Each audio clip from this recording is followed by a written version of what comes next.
HR leaders, what's on your mind these days? Is it AI? Is it the economy? The talent market? Remote work? Retention? DEI? Pay transparency? New laws? Our 2024 Workplace Trends Report outlines how HR leaders are thinking about these challenges and what they believe will help their organizations overcome them. Want to find out what they said? Head on over to peoplemanagingpeople.com/Workplace Trends 2024 and download the report to find out. So I'm sure we've all heard or have all read this little quote, "Culture eats strategy for breakfast." Very famous quote. And I've also heard, culture is the strategy, or strategy with culture added. There's so many options and so many school of thoughts. So which one is true? Where do we start and why? And how does this relate to managing people? Thanks for tuning in. I'm Tim Reitzma, the resident host of People Managing People.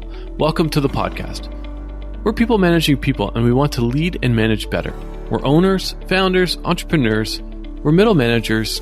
We're team leaders. We're managing people, and yes, we do human resources. But we're not HR, at least not in the traditional sense. We're on a mission to help people lead and manage their teams and organizations more effectively.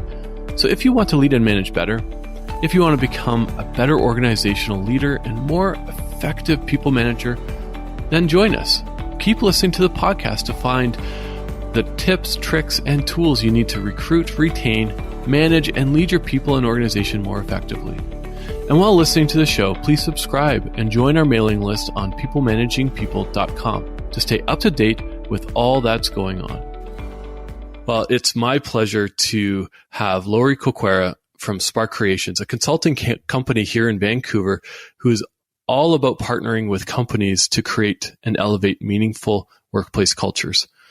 Lorie has extensive background in HR, consulting, public speaking, and even was invited to speak at a large conference, maybe you have heard of it, called Work Human, last year. And so I'm super proud of Lorie for taking that on. I've had the pleasure of working alongside Lorie for a while now, and I consider her a good friend, a mentor. She's been my coach. She's just a wonderful person. So I'm really excited to have her along for this conversation on culture. And the topic today is culture is the strategy. So Lorie, welcome to the podcast. Thank you so much, Tim. Yeah. So for those who haven't heard of you or don't know you, who are you? Who is Lorie Corcuera? What fires you up? What's your purpose? What gets you going? Wow, that's such a big question. And it's always, I always try to figure out where am I going to start with that? So first of all, before I get into talking about myself, which is always awkward, I want to first thank you for having me on this podcast. I just feel really honored, but also I love the intention of this podcast and the resources and just how it's about really helping our community around people and culture. So again, thank you for that opportunity. And as far as who I am, who Lorie is, so my life purpose is to live wow and love completely.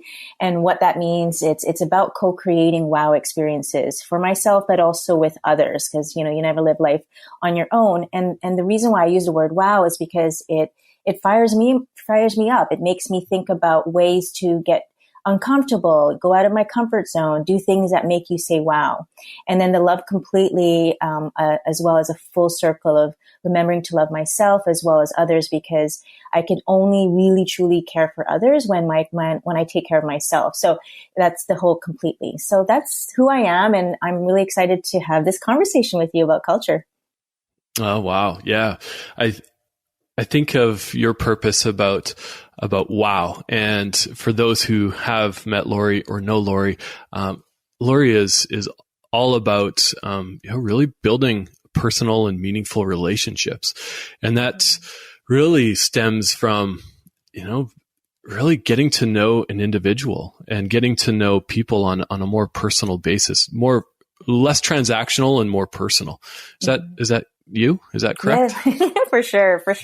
I love people. I think when you do a lot of reflection and you do a lot of personal development work and you look at yourself as a child, I realize from all the memories that have come up, and I remember me being that kid that always just wanted to make sure everyone was having fun and they were included. I was now looking back, creating cultures of belonging, but on the playground. And now I'm just doing it with leaders and companies. So yeah, it's really exciting that everything is all connected. I love that little lead in, cultures of belonging. And so for our listeners, for this conversation, I'd love to talk about culture and culture being the strategy. And so I think we need to understand and start with a baseline definition of what is culture. There's so many definitions out there, so many different thoughts, and everyone has their own spin. But I love your definition, so I'd love you to share that. Just to echo and add to what you shared, first of all, before I define my perspective around culture, is the reason why it is so hard to describe is because it is a feeling, right? And we're all emotional human beings, and it really just depends on where that person is at in terms of their life, their state of mind. So if you ask them a question about what culture is, if they're having a good day and it's sunny outside and they just had a kick-ass performance review, or they just completed a project, they're going to say, oh, my culture is amazing, right? So it really depends. So I get why it's so tricky. But just from our experience and from the research that we gathered for the BC Workplace Culture Scan Report, one of the top themes that came up was that it is a feeling. And, whether people want to deny that or there's some resistance that it is about heart, you can't, because it is about heart. It is about people. And for me, culture begins with ourselves. You already are a culture. You have values, you have a set of beliefs, and, you, as a person already have culture. So now if you have a culture, Tim and I get together, and we create something like a company, now we have to kind of figure out how do we blend our individual cultures to create a culture that we want to go, as a partnership. So it really is a collective of human beings. And so the way we define it is that it's the heart and energy of a shared human experience. And I want to highlight that it's shared human experience because it has to be shared when you bring people together, and also it's the human experience. Oh, that's great. And I think about from the perspective of, leading people, and it's really that shared experience. It's not the directional leadership of it's all about my experience. So that's all that matters. It's a shared experience. Yes. And why is that so important to have that clearly defined in the definition of culture? Yeah, for sure. Well, I think you just said it. It is a shared experience. We're all interconnected as human beings. There's a lot of research and science behind that we're made up of water. We're all energy. So we have a responsibility as human beings, whether at work or at home, to own that, because I could be having a bad day, and if I'm a leader of that organization and I don't take care of myself and I go into the workplace, and, what comes from a leader's position is that you're automatically in this fishbowl, right? It just comes with the role. So now I walk into this organization, and if it seems like I'm not having a good day, of course we want to be a little bit more compassionate, because, it's hard to be on and 10 out of 10 energy every day. But at the same time, there is a bit of a responsibility that your energy can affect, the energy of others. And we've seen that time and time again. We've had meetings or people, just come in, and you could feel something is changing in the environment. So again, back to the feeling, and just back to us being human beings. That's just part of who we are. It reminds me of a study that I found, and I'm going to butcher this, but a study I found a long time ago, and it's called the bad apple syndrome, where if you're around people who are always negative, you will yourself become more negative. And so when you describe that energy and shared experience, it reminds me of that, because if that's what we're bringing into our workplaces, and if you're a leader or not, leading people, I think we're all leaders, but if we're leading people and we're always in that negative space, it will affect our people. So thanks for that definition. So definition, heart and energy, a shared human experience, and that really defines the culture. And so what do you think is so important for an organization to to define their culture? Why is it so important? So you'd mentioned that if you and I started a company together, you bring something, I bring something, should we actually then define it? Or how do we define it? Or where is it so important? Why is it so important? Yeah.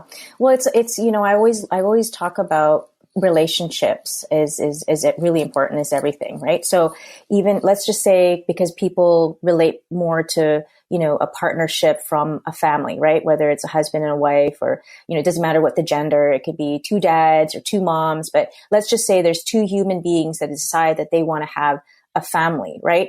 If we don't take the time to get clear about each other, what matters to them, what, lights them up, what their vision is, what happens is that you put this partnership together and there could be some confusion as to where we're going and what kind of family we want to create and what kind of values and how we, what trips we want to do, or do we want to have a house or rent, or, like all the different life decisions that come into play with this partnership or a family union.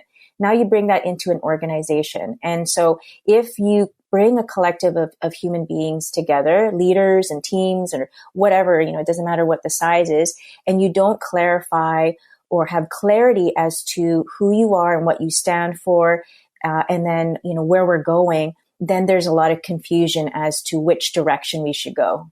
Right? Like, how do we make decisions? What kind of people do we want to work with or work with internally, but also with our clients, right? And where we want to go with the company. So it really provides clarity. I mean, there are companies who don't do this, and that's maybe fine when you're a smaller organization, because, if it's just you and me and we add another team member, Tim, then, we're still in the same proximity of an office. I can see you. If I have an idea, we can just start, chatting and brainstorming. You start adding more people and they're in different locations. It starts to get diluted because the two founders are not going to be in every conversation anymore. They're not going to be in every interview. So that's where it's so important to have some clarity and articulating it in a way that we're all kind of speaking the same language. And that's another theme that came out of a report, is that language is so important in workplace culture, to have a language. It doesn't mean that you have to create like a completely new language if you don't want to. Like, I know at Spark, we call each other Sparkners. So you don't have to go to that end, but there still needs to be some clear way that we just know who we are and what we stand for. Mm-hmm. Yeah, there's so many good nuggets in what you just said, and I like what you said about relationships, about getting clear about what matters. I think about, as in previous roles, leading very diverse teams, we're all so uniquely different.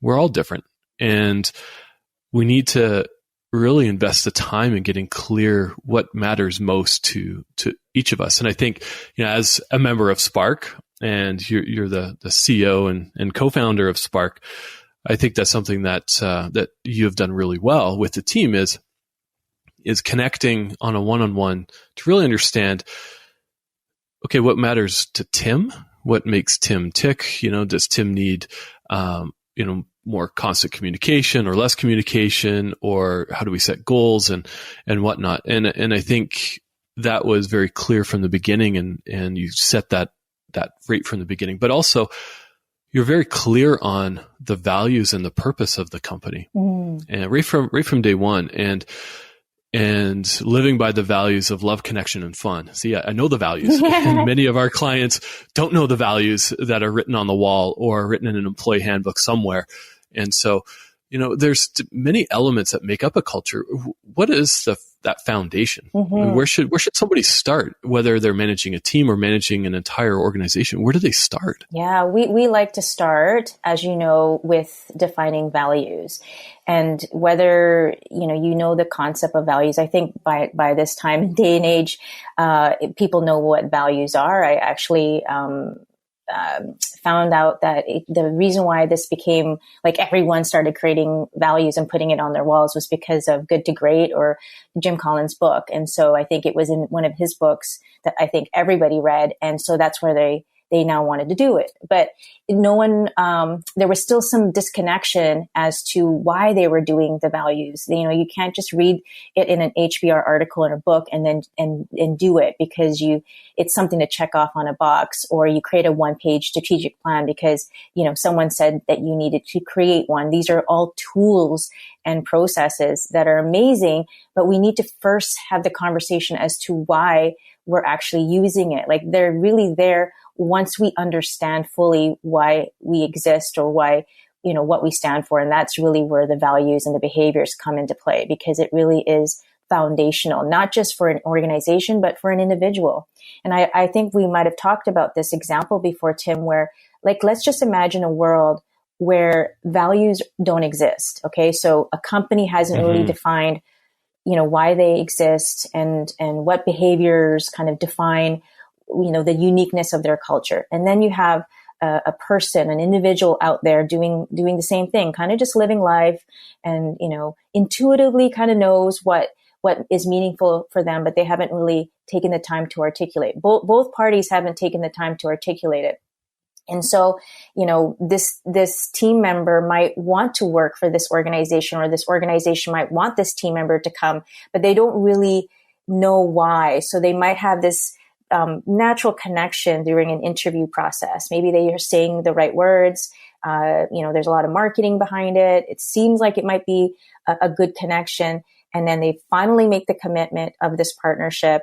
And 3 months later, it's not a fit, or it doesn't feel aligned, right? Because it's not really about just the fit, but it's more about alignment with their values. And we could save so much more time and be more efficient around finding and attracting the right people within our organization and keeping them if we have clarity around our culture on both ends, individual as well as a company. Now, I'm really curious about a couple things I've heard. I've heard organizations talk about culture fit, and I've heard organizations who don't like that, but they talk about values alignment. So where do you land on culture fit versus values alignment? Is it the same? Is it different? What are your thoughts?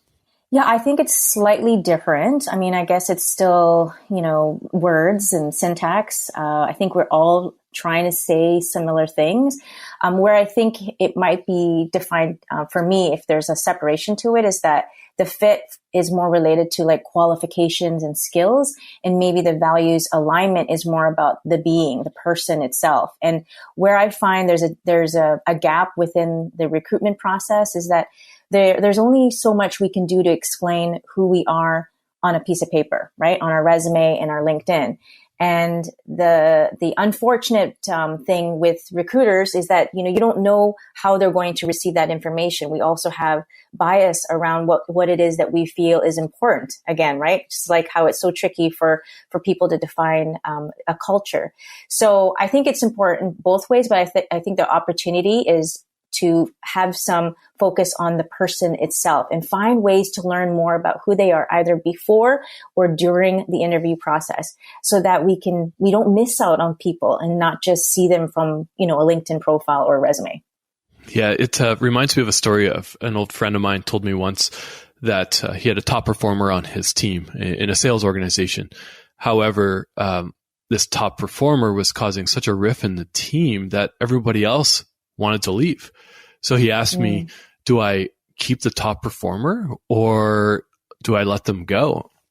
And, you know, I coached him through it. It turned out he hadn't even brought this up with their performer and worked with this person to really kind of correct and maybe realign with the organization. Turns out that this person is still there and everyone is great now. But, you know, I think it speaks to the fact that as leaders, as we're leading people, we need to get clear on not just company values, what do we stand for, what is our purpose, but also from an individual perspective, what do we value as leaders and how are we aligned? And if we're going to be building out our teams, are we finding people just from, you know, you achieved X, Y, and Z on your resume, which is great, but is there more to it? And I believe we're on the same page there. There definitely is more to it.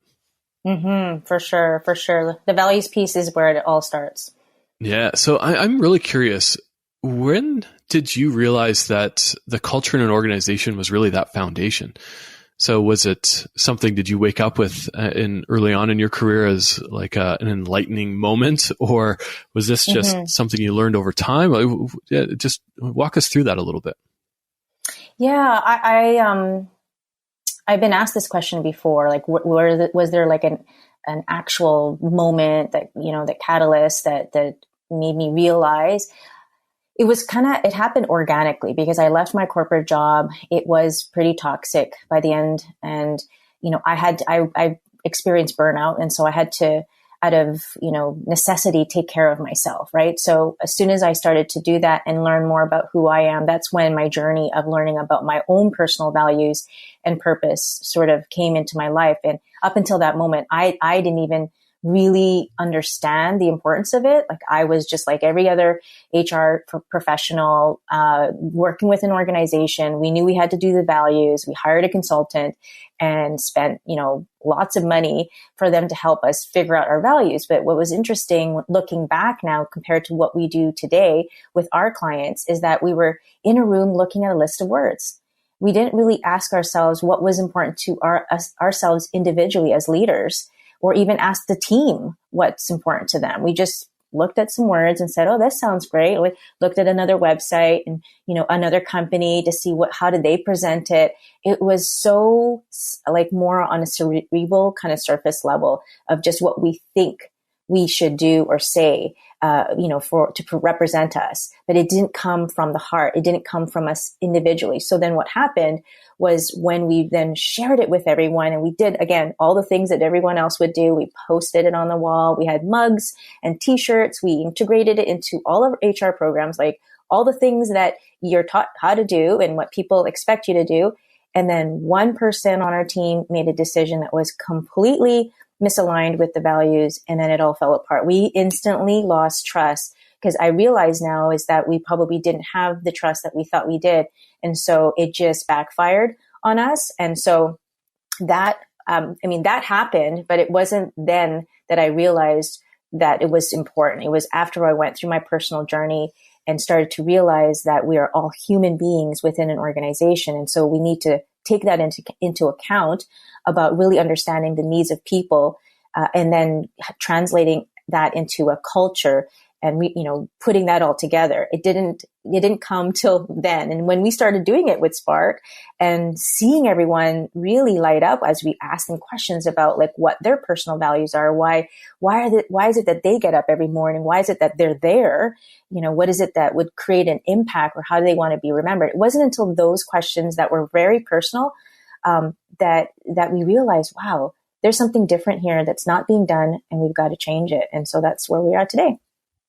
Well, I think you hit on something that is interesting, and in my opinion, I think it's an approach that organizations need to take on, where when you're defining the values, with Spark, we bring in, in most cases, everyone in the organization and help them identify who they are from a values perspective.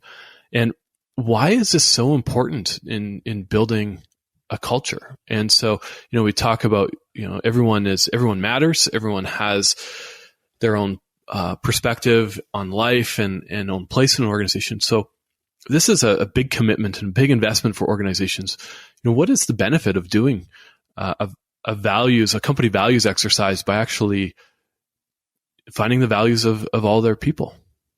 Yeah, this is probably why I get up every morning is because, if we're going to say that we want people to feel valued and cared for or loved and validated, acknowledged, because at the end of the day, every human being, that's what they want. They want to love and be loved. Then how is it that we can create this environment within a company, an organization? It doesn't matter if it's profit or nonprofit, like just a collective or a community, without asking each individual what matters to them. How could they feel that we see them if we don't ask them about who they are and what's important to them? So I find it fascinating. And at the same time, it's okay. Like I get it now. When we go into organizations, we ask them how many of them have taken the time to ask their team members their personal values. The reason being it's just not top of mind. we grow up in this world. We have a lot of influencers and parents and information, even more information now. So we kind of think, oh, well, we've got information that can help us guide us. We don't think, again, that all the answers lie within us, because we're, again, stuck in our analytical or our left brain, or kind of in our analytical mindset, right? So that is kind of where the majority of the world is. And it's only now that we're starting to realize that, wait a minute, we need to connect with ourselves, because in order for us to feel fulfilled, it can't just be in our thinking brain. It has to be in our gut, in our intuition, in our heart. So I think there's just this natural progression now that the world is starting to wake up and realize what it really means to be human, to have human-centered cultures and people first, or that leading self mentality. And if any company is willing or open to this idea, just start with having a conversation with your team members and asking them what they value in their life. It doesn't have to be this full-on values exercise that we would do. It's just connecting meaningfully right now, one-on-one with people, and just asking them what matters to them. And you will see how meaningful that connection will change after asking them that question. Yeah, I love that. What matters to the individual, and what matters to the team. I think those are important questions to ask. Now, a lot of people then say, okay, well, how does this translate into revenue? And we get that with clients all the time. And I think it's easy. Do you think people who just feel like they are a number in an organization, or feeling undervalued or not trusted, are they performing their best? Mm-hmm. Do they feel like that they're taking ownership in an organization? Mm-hmm. Well, there's lots of studies that show no, absolutely not. So when we connect with people in our organizations, whether, again, you're leading a massive team or you're by yourself and you're leading yourself, getting clear on what matters to you and being able to articulate that to the people leading you or leading the organization, I think we'll have great benefit. Mm-hmm. And I'll just add to that too, Tim, that when we ask or share with our team members, and say we're in a company and we share who we are and what we stand for, values, purpose, principles, mission, vision, whatever it is that you want to share with the company, with your team members, how do we expect them to feel connected to that if they don't know that for themselves? Because we talked about that earlier, that culture starts from within. We all have a culture within each of us, right? And so if they haven't defined that for themselves, there's a disconnect. It's just again, words on the wall, or a company saying, or feeding us this information and expecting us to feel engaged and connected to it. But the connection has to come from within. And so we need to first define what it is for ourselves, leaders, every human being.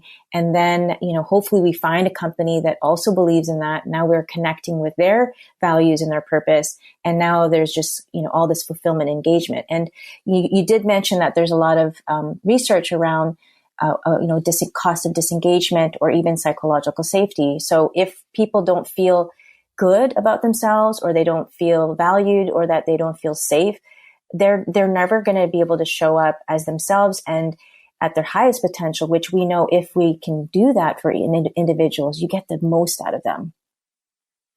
Mm-hmm. Yeah. And we've been really focusing on just one aspect of culture, which is we kind of went down the values path. There's a lot more that really defines an organization just aside from values. And I think we can probably record, half dozen podcasts just talking about culture and all the different mm-hmm. elements. For example, really getting clear on purpose and the why of an organization, getting clear on how your leadership team behaves. What are the behaviors that support mm-hmm. it? And vision. A lot of organizations have a vision that maybe is not incredibly inspiring. Where are you going? Is it going to get your team and your people out of bed every day, excited and fired up about what you're doing? So I think some future podcast recordings in the future. Sure. So, I'm curious from your perspective, if a listener is going, okay, so culture is important. It's, we need to get clear. what is one practical thing I can do with my team today on getting clear on our culture? Right.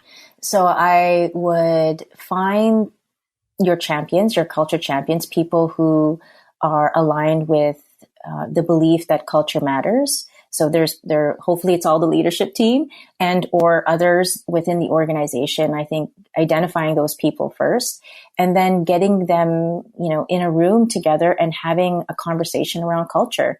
And some of the questions that we ask when we're uncovering this at the beginning, before we even decide to work with a client, like this is just more of a discovery session. We ask them to define what culture is, right? What is culture? Just like how you asked me, what is culture? Let's define what is culture, share our perspectives. Then let's define what culture looks and feels like here within our organization. See if there's some fresh perspectives or alignment around that. And then the third question would be, okay, so we know what culture is. We know what matters. We know what our current culture is right now, but what is it that would be ideal for us? Like if we could dream up the best, ideal, healthy culture experience for us, for our people in our organization, what would that look and feel like? And so, and I would recommend that everyone do that kind of either on Post-it notes or on a piece of paper, self-reflect first before sharing it, because you want to see how many ideas, but also there might be some people that need some time to process that question. It's just great to have more diversity of thought doing it this way, but also ensuring everyone has a chance to speak. And then hear from everyone and collectively define what is your ideal culture vision. And just starting with those three questions would have some clarity around what's important for you and what's the next step for your company. I love that. And I think it's an exercise that anybody at any level of managing people or leadership can take on, right? You don't need to sit down and wait for an HR team to initiate this. If you're sitting there listening going, okay, I manage a team of 5 people. Do I wait for our CEO to initiate this? Well, no, I think you could do this even within your own team. Really define what is our culture? What is, the first question is define culture. The second one is what is our culture? And then what is the ideal culture? And you can start on that in a team of 2, 5, 100, whatever size the organization or size of team. I think that's a great takeaway and a great conversation for any leader or anybody who's leading people. And I would say I think it. I was just going to say keep the conversation going. Like it's not a one-time conversation. You're right. Yeah, absolutely. It's not just we're going to have a conversation on a Tuesday and then never have it again. It's got to be top of mind. And then there's the whole accountability piece and how are we actually living this? So I think, to wrap up, this is a packed conversation. We talked about the defining culture. We talked about relationships and getting clear about what matters when you're leading people. We talked about a common language, values alignment. We didn't go into a conversation about trust. And I think that is also a foundational element to culture. And so wait for that podcast to be coming on why does trust matter? Like why does it matter in a team or in an organization or in a leader? And so yeah, as we wrap up, Lorie, any last thoughts or nuggets of wisdom you'd like to share? Yeah, I would just echo again, because you know this information, the importance of culture from the work that we do. And I would agree with you that it starts with trust, even before having the conversation, because if there's no trust, then people are not going to be even open to doing the work. So I think definitely start with the foundation of trust. And we've got lots of exercises around that. That's probably another podcast on how to build trust. But I think for me, just to end it off is it's a lifelong journey. So culture must be top of mind. It is the strategy. It is the lifeblood. It's not a project or a program, or even one person function. I mean, there might be someone who is leading it, but it has to be every single person's responsibility to keep it alive. Absolutely. And, for those who are listening, I would say reach out to Lorie. You can reach her on LinkedIn. It's Lorie Corcuera. Last name is spelled Corcuera. She is you are an expert, a thought leader in culture, and has extensive experience internally in organizations as well as consulting with massive organizations, not just here locally in Vancouver, but throughout North America. So with that, thank you, Lorie, for your insight, your thoughts, and we look forward to having you on again in the future. Thanks, Tim. All right. Take care, everyone. Have a great day.